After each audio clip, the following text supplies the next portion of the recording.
अस्सलाम वालेकुम, this is Anila Shahzad with global in 5 minutes. आज हम टर्की और सीरिया के बीच में जो बेहतरी आ रही है ताल्लुकात की, उसके बारे में बात करेंगे और थोड़ा सा उसी पस मंज़र में हम देखेंगे कि सीरिया जो कि एक वॉर जोन अभी तक बना हुआ है और अगर वो वॉर जोन बना रहा तो कितनी ख़तरनाक सूरत हाल उसमें मज़ीद पैदा हो सकती है। तो सबसे पहले तो यही एक बहुत खुश आइंद बात है कि टर्की ने ये बोला है, Türkiye says final steps required before proposed Erdogan असाद मीटिंग। उन्होंने बोला कि हम मीटिंग आपस में करना चाहते हैं और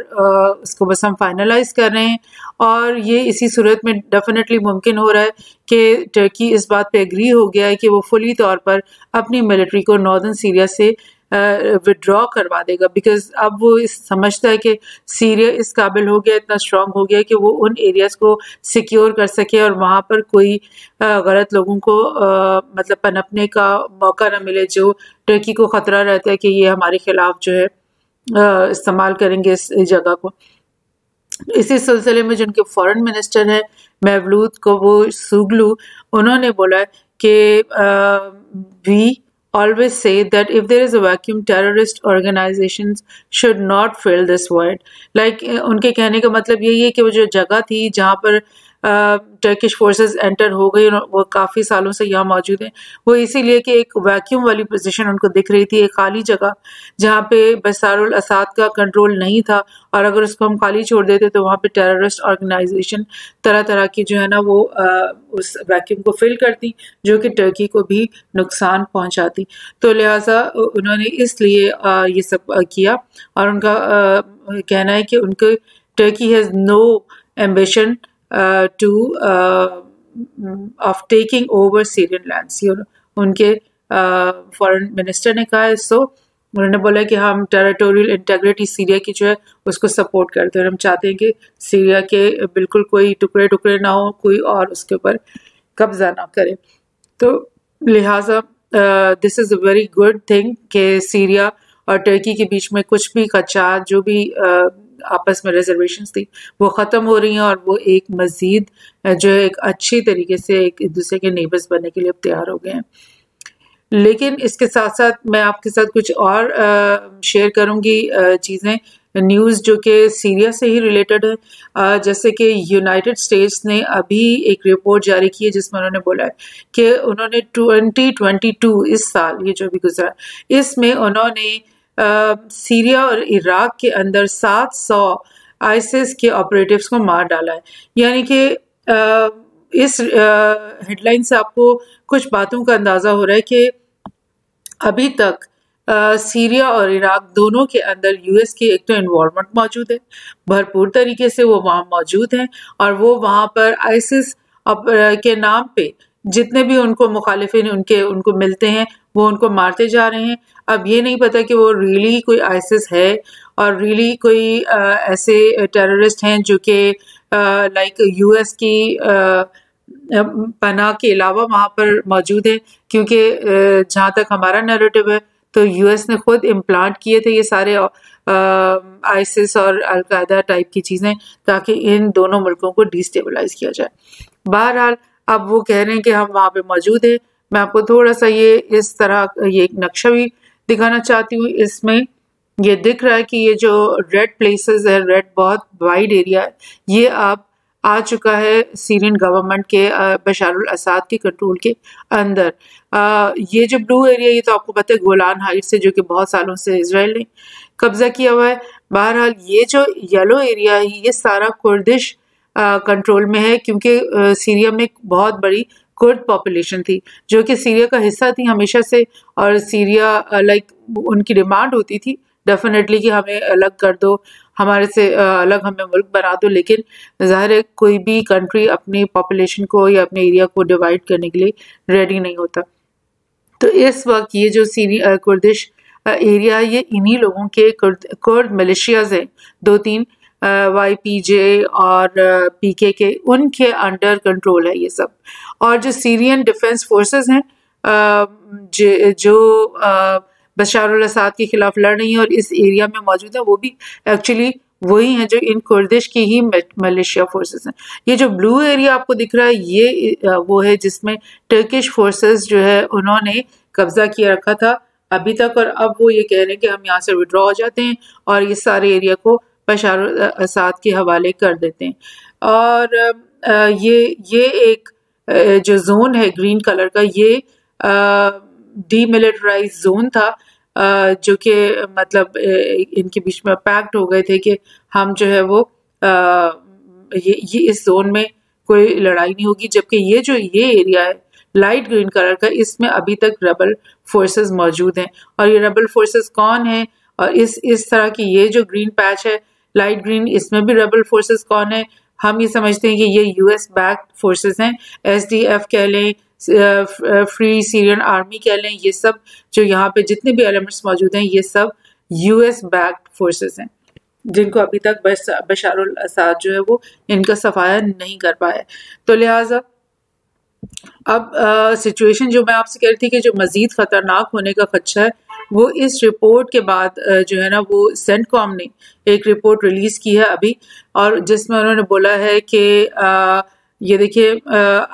आज की तारीख में वो ये कह रहे हैं कि 10,000 आईसिस लीडर्स एंड फाइटर्स जो है वो डिटेंशन फैसिलिटीज के अंदर सीरिया में मौजूद हैं। यानी ये डिटेंशन फैसिलिटीज, ये जेल्स, ये प्रिजन्स एक्चुअली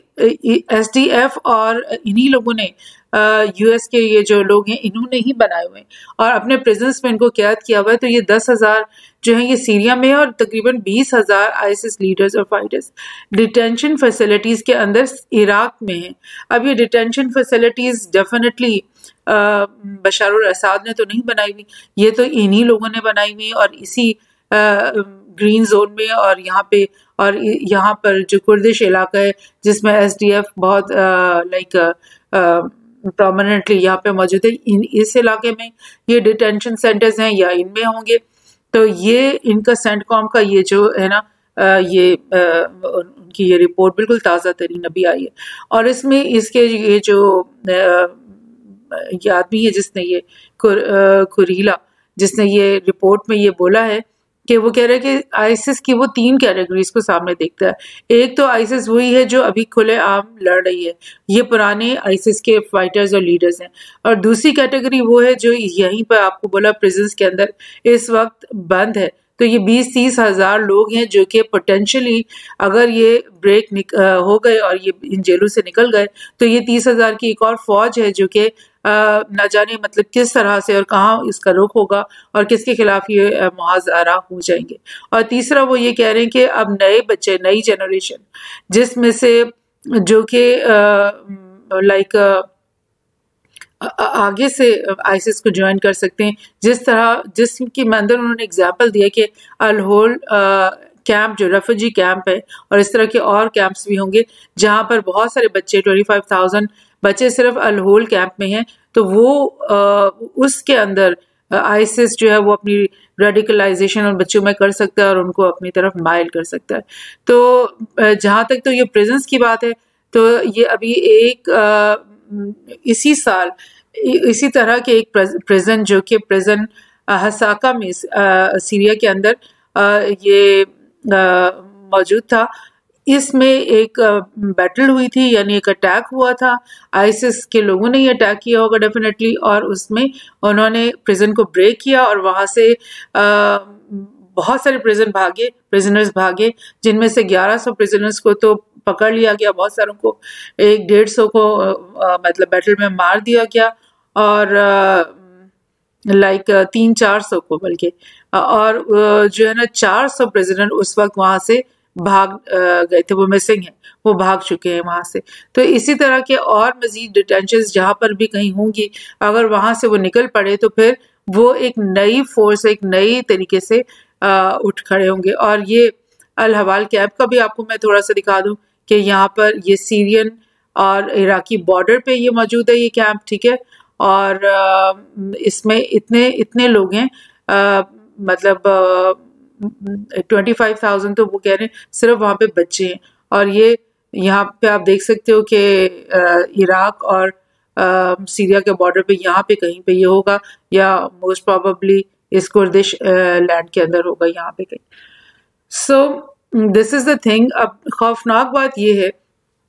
कि इससे पहले अगर आपको तारीख थोड़ी सी याद है तो अलकायदा के जो बहुत सारे लीडर्स थे मेजर, वो कहाँ से निकल कर आए थे। वो कुछ तो बहुत सारे अफगानिस्तान के अंदर जो अलकायदा उनको ट्रेन कर रहा था वहाँ से निकले, और बहुत सारे बाद में जो यूएस के डिटेंशन सेंटर्स थे जहाँ पर उनको मारा गया, और अल गुरैब हो गया, और इसी तरह से यूएस के अंदर जो ग्वांटानामो बे हो गया, वहाँ पर उन्होंने जो उनको ट्रेन किया और उनको जिस तरह से भी इंटिमिडेट किया, मारा, और आई डोंट नो जिस बहुत बुरा तरीके से उनको उनकी माइंड वो किया गया। और वहाँ से फिर जब वो वापस आए तो वो बहुत बड़े बड़े टेररिस्ट लीडर्स बनकर निकले। तो क्या ऐसा हो सकता है और क्या ऐसा नहीं हो रहा होगा कि यूएस की खुद सेंटकॉम की ये पॉलिसी होगी कि वो इस तरह के लोगों को इकट्ठा कैसे करेगा, उनको रीट्रेन कैसे करेगा, उनको दोबारा से एक फाइटिंग फोर्स कैसे बनाएगा, और दोबारा अब किसी नए माहौल पे सीरिया के अंदर ही, इराक के अंदर ही, या अफगानिस्तान में, या कहीं पर भी नए मुहाज पर इनको भेजेगा, इनको तैयार करेगा, और फिर दोबारा से एक नई जंग, एक नई मुसीबत, इंसानियत को एक नई तबाही का जो है ना वो शिकार करेंगे। तो दिस इज़ द थिंग कि कोई भी कंट्री जब वॉर जोन बन जाती है तो वो सिर्फ उसके लोगों के लिए वो इशू नहीं होता, बल्कि उसके नेबर्स, उसके इर्द गिर्द की कंट्रीज, उसकी बल्कि पूरी ग्लोब के लिए वो एक खतरनाक जो है वो ग्रे जोन बन सकता है। तो इस न्यूज़ पे भी हमें बहुत कड़ी नज़र रखनी चाहिए। Thank you.